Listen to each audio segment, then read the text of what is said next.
Pemirsa, Lebaran identik dengan hari yang fitri. Setelah berpuasa sebulan lamanya, Idul Fitri menjadi hari kemenangan. Lalu bagaimana kita merayakan Idul Fitri dengan baik dan benar? Sudah bersama kami ada Ustadz Danu. Assalamualaikum Pak Ustadz Danu. Waalaikumsalam warahmatullahi Selamat wabarakatuh. Hari Idul Fitri Pak, mohon maaf lahir dan batin. Mohon maaf lahir batin. Baik, Pak Ustadz, ini Ya, Hari Raya Idul Fitri identik dengan makanan aneka rupa. Lalu bagaimana ya, kita bisa menikmati sajian tanpa ada rasa khawatir terkena berbagai penyakit seperti kolesterol, asam urat, dan juga penyakit lainnya? iya. Sebenarnya kalau yang dianjurkan dalam Islam itu adalah makanan-makanan yang halal dan thayyib, ya. Dari bagaimana makanan tersebut halal yang tidak diharamkan. Jangan sampai kita sebagai seorang muslim makanya daging babi, makannya darah dan sebagainya itu dilarang oleh Islam. Jadi makanan-makanan yang halal aja. Makanan yang halal aja itu pada waktu menyembelih, cara menyembelihnya bagaimana yang baik menurut syariat itu juga ditata. Nah, yang harus kita ketahui bahwa kalau bagaimana makanan itu tidak takut bagi kolesterol, sebenarnya bukan makanan yang halal yang thayyib itu menjadikan masalah penyakit, insya Allah sebenarnya bukan, tetapi orangnya itu sendiri yang memang dia bisa menjadi terkena kolesterol. Yang umpamanya seseorang yang sudah terkena kolesterol, ya jangan makan makanan yang banyak santan, jangan makan umpamanya daging yang banyak lemaknya, itu harus dikurangi.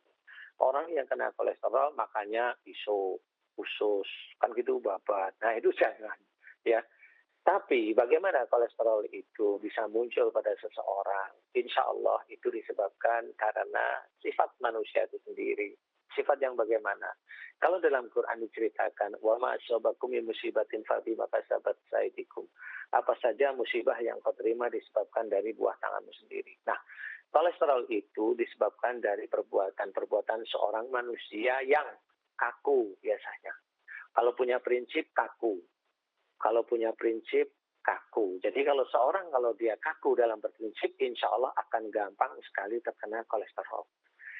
Ini bisa menjadi pelajaran bagi kita. Karena akhlak ini jarang sekali orang itu memahami. Bagaimana Rasulullah itu kalau punya pendirian itu tidak kaku. Biasa saja dengan orang, dengan sahabat-sahabat beliau, itu biasa aja, tidak kaku. Kita saat ini kan kaku, kalau punya prinsip maunya begini. Kalau punya istri maunya begini, istri suruh ngikut kita. Kalau sama suami harus ngikut. Nah, di sini kolesterol akan muncul. Nah, kalau sudah muncul seperti ini, makan makanan yang penuh dengan santan, makan yang penuh dengan daging-dagingan yang berlemak. Nah, itu akan mempercepat proses kolesterol atau lemak jahat itu ada di tubuh. Nah, itu kalau bisa jangan sampai. Belajar dari situ. Sebenarnya Islam mengajarkan sesuatu yang baik. Dari makanan yang halal dan thayyib, dan juga akhlak kita harus kita sadari. Kalau umpamanya sudah ada kolesterol, ada gula, ya jauhi. Nah, tapi bagaimana bisa sembuh dari kolesterol? Nah, disinilah yang harus kita pelajari dari akhlak Rasul. Bagaimana kita tidak kaku di dalam kehidupan sehari-hari dengan istri, dengan suami, dengan orang tua. Itu jangan kaku. Kalau punya prinsip, dengerin. Siapa tahu prinsip orang lain itu lebih baik daripada prinsip-prinsip kita. Jadi, siapa tahu orang lain itu malah lebih tahu banyak agamanya daripada kita. Nah, ini harus kita dengarkan. Sehingga itu menjadikan suatu kelenjar yang ada di hati itu tidak rusak. Nah, kalau udah rusak, dia pengatur kolesterolnya rusak, sehingga kolesterol dalam darah itu akan muncul di laboratorium. Kalau makannya di restoran, nggak usah takut kolesterol. Karena di restoran tidak ada alat untuk mengecek kolesterol. Tapi intinya adalah jauhi kolesterol, jauhi gula. Kalau sudah kena gula, makan nasinya ya jangan nasi putih, nasinya ganti nasi merah. Insya Allah seperti itu, Mbak Syafa. Apakah benar bahwa makanan yang dikonsumsi ini bisa mempengaruhi perilaku manusia? Bagaimana penjelasannya Pak Ustadz? Iya, sebenarnya perilaku manusia itu sendiri adalah dari genetika. Jadi kalau seorang sekarang itu galak namanya, itu bukan karena dia makannya itu ular, terus makin daging harimau. Enggak juga. Karena itu dari genetika. Jadi dia genetika dari ayahnya atau ibunya yang galak, atau dari kakek neneknya yang memang punya typical temperamen. Walaupun dia itu makan dagingnya sangat berkurang, dia makannya banyak sayur, yang namanya kalau dia galak, dia akan galak. Insya Allah pasti seperti itu. Tapi memang kalau makanan-makanan yang memang tidak baik, umpamanya tidak halal, itu akan mempengaruhi sebenarnya dari sisi perilakunya menjadi lebih kelihatan menyimpang. Lebih dari kelihatan menyimpang. Nggak usah yang makanan yang yang tidak baik, yang tidak halal, atau yang diharamkan yang dimakan. Seseorang yang bergaul dengan orang yang tidak baik pun dia akan belok. Baik. Dia bergaul dengan orang yang sukanya berantem, dia pasti akan menjadi ikut tukang berantem. Orang yang sekitarnya omongannya kasar, dia akan kasar. Makanan memang tidak berpengaruh nomor satu, tetapi dia akan mendukung. Sehingga kondisi yang seperti itu harus kita ketahui. Bagaimanapun juga kalau yang kita makan itu adalah makanan yang ya halal, ya insya Allah mudah-mudahan itu tidak menjadikan kita itu berbuat tidak baik. Karena apa?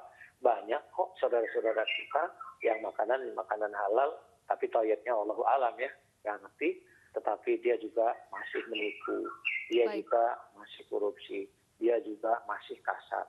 Nah, disinilah sebenarnya yang harus kita ketahui bahwa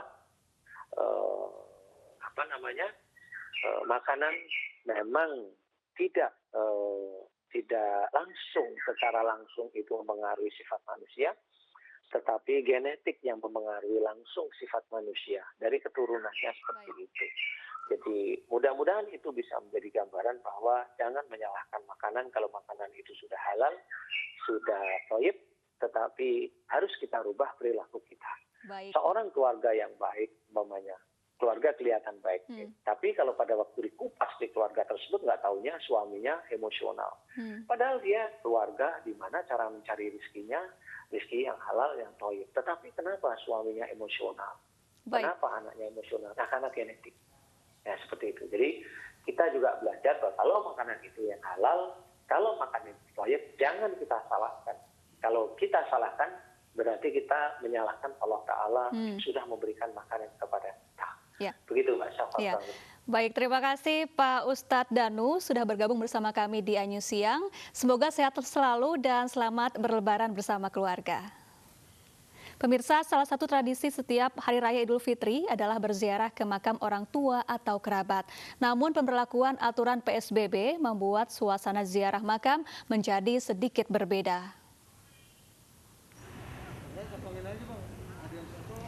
Tempat pemakaman umum Karet Bifak, Jakarta Pusat didatangi para peziarah. Para peziarah datang usai menjalankan sholat Idul Fitri. Namun pemberlakuan peraturan PSBB membuat suasana ziarah makam saat Lebaran menjadi sedikit berbeda. Petugas hanya membatasi 2 orang saja yang boleh berziarah ke makam kerabat.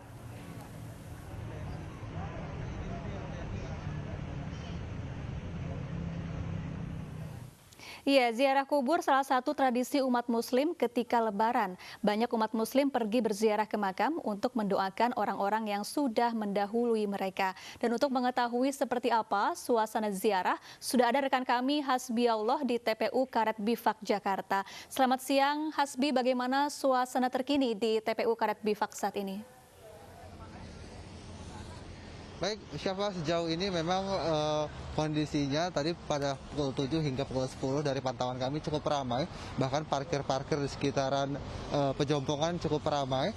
Dan juga di sini karena memang peraturan PSBB sebenarnya tidak memperbolehkan adanya kunjungan ziarah hingga tanggal 4 Juni 2020 nanti. Akan tetapi petugas yang ada di lapangan seperti Satpol PP, kemudian juga dibantu oleh TNI, kewalahan menghadapi peziarah yang ada. Kemudian mereka membuat mekanisme untuk membagi di mana 2 orang saja yang hanya boleh melakukan ziarah ke makam kerabat mereka.